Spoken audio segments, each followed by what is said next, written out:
Bom, chegamos numa aula que eu gosto muito. Nós vamos falar sobre TPM ou personalidade. Nesse momento, eu quero falar com vocês um pouquinho mais usando o meu lado terapeuta, entendeu? Quando nós falamos de personalidade, nós falamos de persona. A palavra personalidade vem do latim, que significa máscara. Os atores romanos usavam as máscaras para fazer os seus papéis de teatro para não serem reconhecidos quem eles eram. Então eles usavam a máscara para desenvolver um personagem. Quando nós falamos de personalidade, nós falamos dos nossos lados. Quando eu digo para você assim, eu vou usar um pouquinho mais o meu lado terapeuta, eu estou usando um lado da minha personalidade. Entenda que a nossa personalidade ela é construída ao longo do tempo. Tudo que nós vivemos, as nossas experiências boas e as nossas experiências ruins, nos moldam ao longo do tempo, formando a nossa personalidade. Ou as nossas personalidades, né? Os nossos lados. Em um momento você é esposa, em outro momento você é filha, em outro momento você é mãe, em outro momento você é funcionária, patroa, amiga.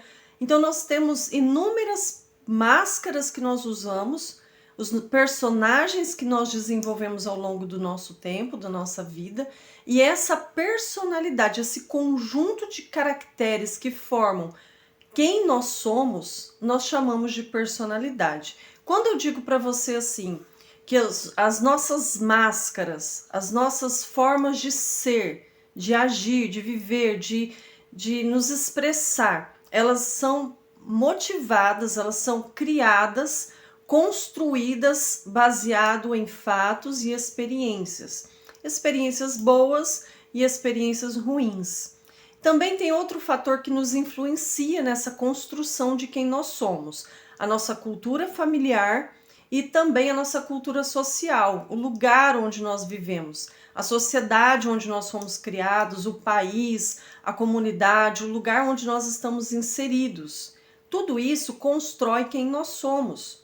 Por exemplo, se você pega uma criança, um adulto que viveu a vida inteira em uma mata, em uma floresta, em uma tribo indígena, numa aldeia, nunca conheceu a civilização, nunca foi para a cidade.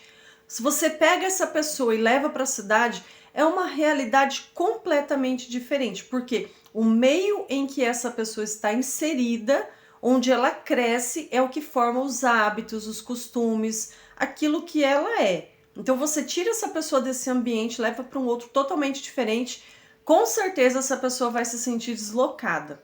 O que eu quero dizer com isso? As nossas, começando ali pelos traumas, né? As nossas experiências boas, nossas experiências ruins.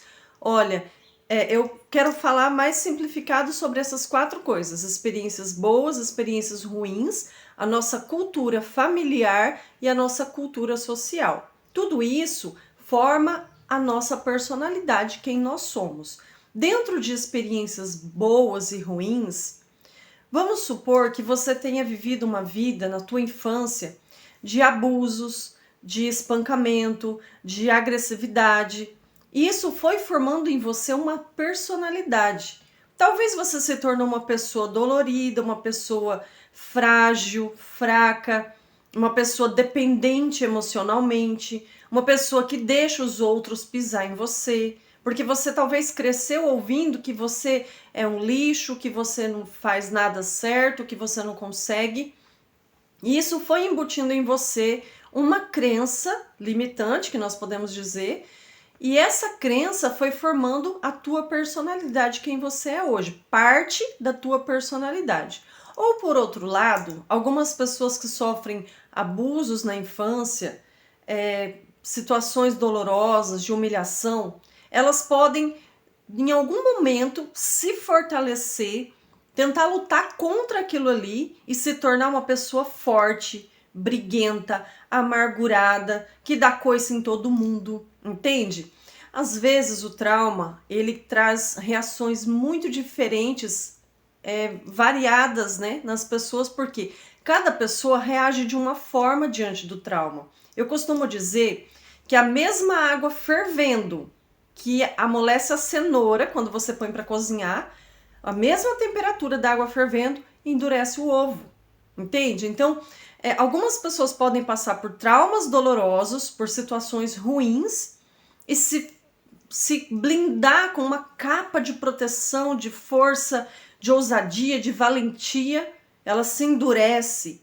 E outras pessoas que vivem talvez a mesma situação de trauma, elas se tornam molinhas, frágeis, dependentes emocionalmente, medrosas.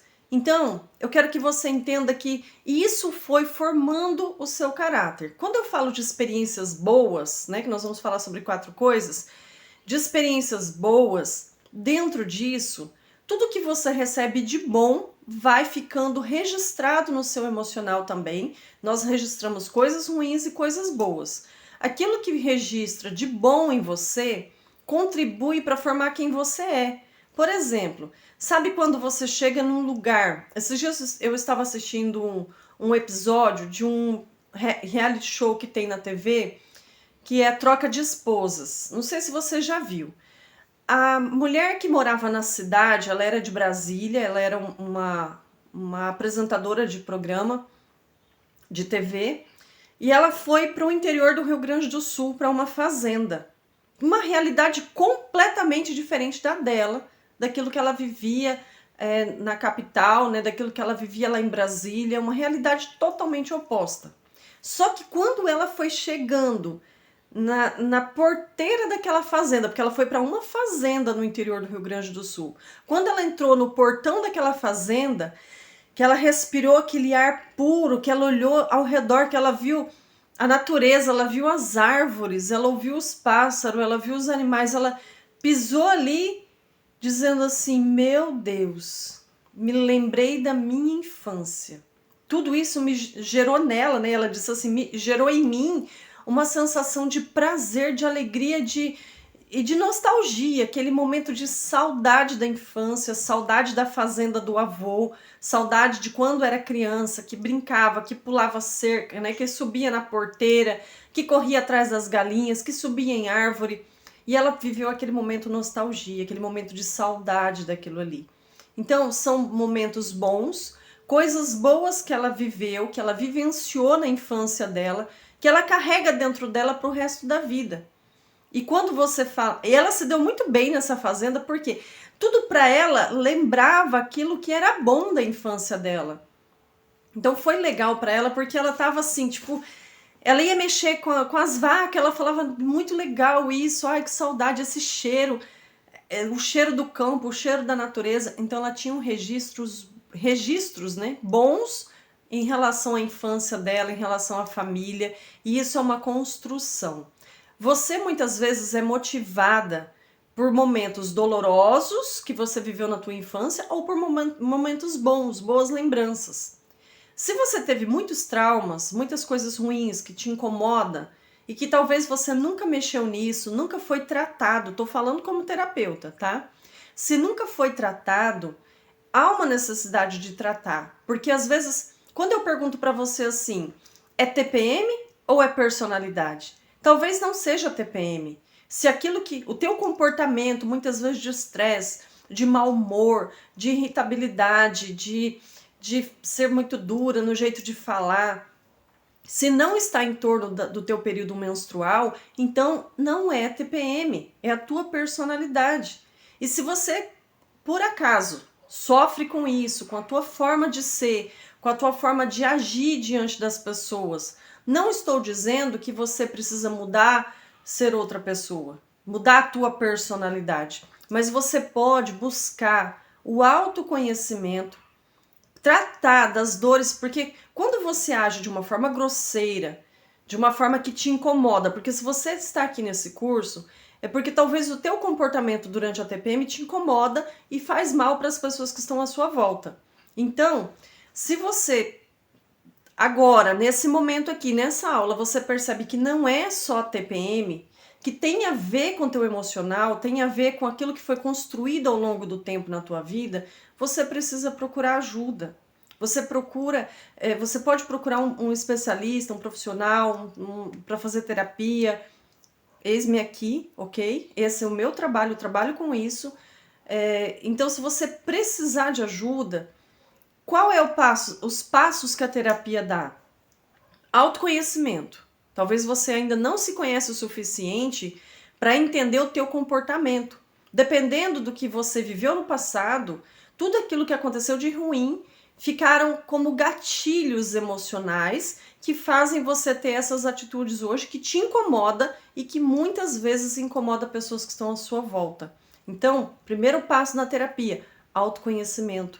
Quando você se conhece, você passa a olhar a sua história, ver aquilo que dói, nós encontramos as feridas e nós tratamos. Nós conseguimos, através da terapia, encontrar as raízes das dores emocionais.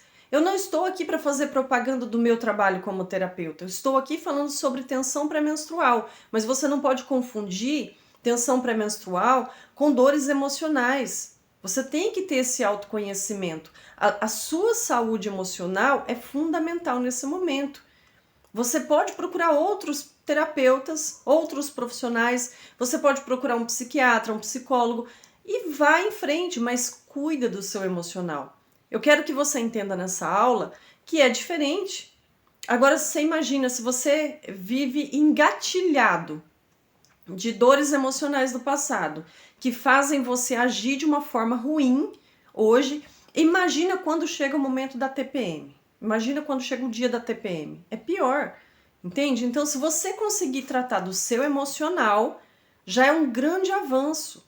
Porque, naturalmente, quando nós passamos pelo processo terapêutico e que nós conseguimos adquirir esse autoconhecimento, que nós conseguimos atingir um nível de cura, de fortalecimento, de maturidade, a tua vida ela começa a fluir de uma forma mais positiva, tanto durante o mês quanto durante o seu período menstrual. Então é muito importante que você entenda e trata o seu emocional. Quando eu falo traumas emocionais ou coisas ruins, né, ou coisas boas, também entra a questão cultural, a cultura da sua família. Se você cresceu num ambiente onde a sua mãe gritava o tempo todo, brigava, xingava, quebrava tudo, teu pai também sempre bravo com tudo, é muito natural você agir dessa forma. Uma vez eu tive uma situação com uma amiga, até foi um pouco chato, porque nós não gostamos de ouvir certas verdades. Mas ela veio me questionar, reclamar comigo sobre a filha dela, o comportamento da filha dela. Na época, a filha dela estava com 12 anos de idade.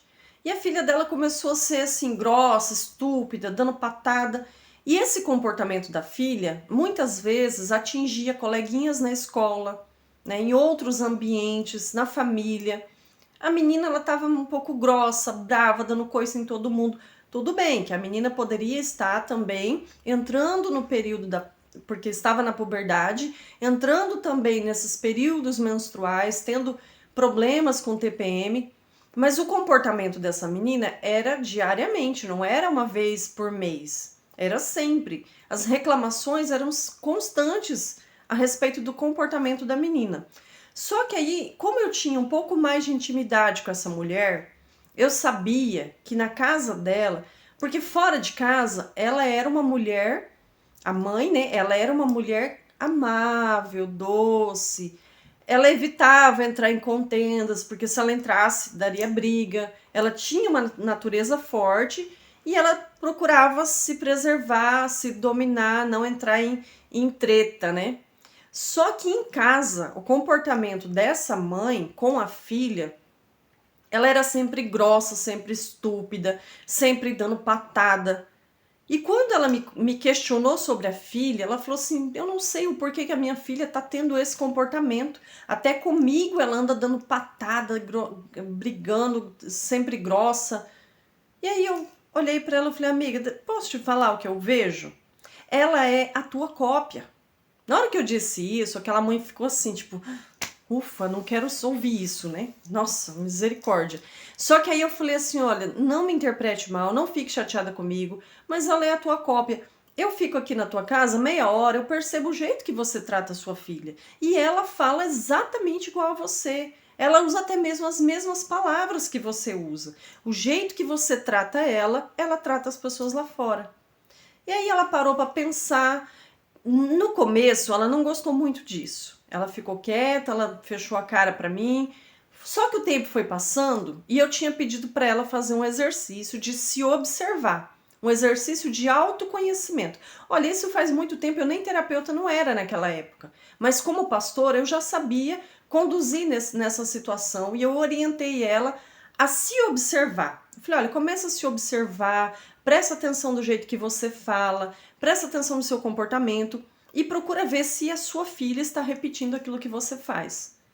Passou um tempo, ela falou para mim assim, realmente eu preciso mudar com a minha filha, eu precisei mudar, depois daquela conversa eu dei uma maneirada, abaixei um pouquinho o meu tom de voz, diminuía os gritos com a minha filha, comecei a tratá-la com mais respeito e ainda assim eu tenho dificuldades. É claro que essa mãe, ela mudou a partir da consciência. Lembra que nós falamos sobre isso? A consciência é o primeiro passo para a transformação.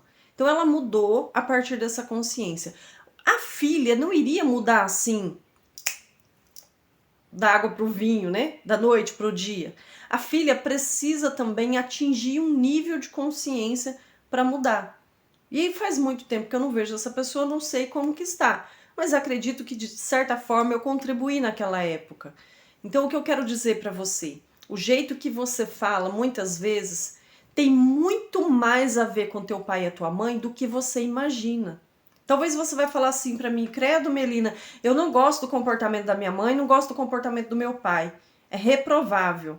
Só que se você for se observar, em alguns momentos você repete o comportamento deles. E isso é por quê? Por causa de uma cultura familiar. Você cresceu nesse ambiente, nesse contexto, então é natural você repetir. Sabe quando uma criança começa a ir para a escola e que ela volta falando palavrão, ela volta xingando? Algumas crianças, elas vão para a escola e voltam estragada. Ou voltam falando certas gírias, certas expressões. Por quê? Porque a convivência com outras pessoas molda o comportamento.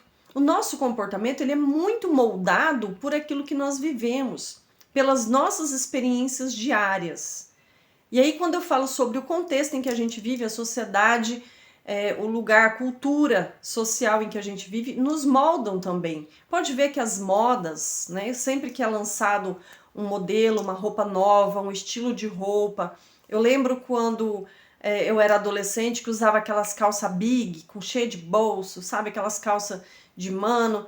E depois passou isso. As moças começaram a usar calças mais apertadinhas, mais coladas. E há um tempo atrás, aquelas calças, é claro que às vezes muda um pouquinho um detalhe, mas é praticamente no mesmo estilo. As roupas, elas vão e voltam à moda, porque nós somos influenciados pelo meio em que nós vivemos. Então, nós somos moldados por coisas boas, por coisas ruins, pela nossa cultura familiar e pela nossa cultura social do meio em que nós vivemos. Então, muitas coisas que você tem em você faz parte dessas 4 coisas que eu falei. Por isso é importante você se observar, se conhecer, se for necessário fazer um processo terapêutico, porque dentro do processo terapêutico você vai conseguir tratar de traumas e dores emocionais e você vai conseguir desarmar aqueles gatilhos que fazem você agir de um jeito que você não quer agir, e isso vai gerar uma paz, uma tranquilidade muito grande para você e para sua família. Você não vai perder a sua essência, você não vai deixar de ser quem você é, você só vai aperfeiçoar a sua personalidade, ok? Então fica essa aula guardada no seu coração, nunca se esqueça disso. E sempre que você for observar o teu comportamento, faça essa seguinte pergunta: é TPM ou é a minha personalidade? Ou é quem realmente eu sou? E se você perceber que é a sua personalidade, bora moldar essa personalidade aí, porque você pode se tornar cada dia melhor para você e para sua família.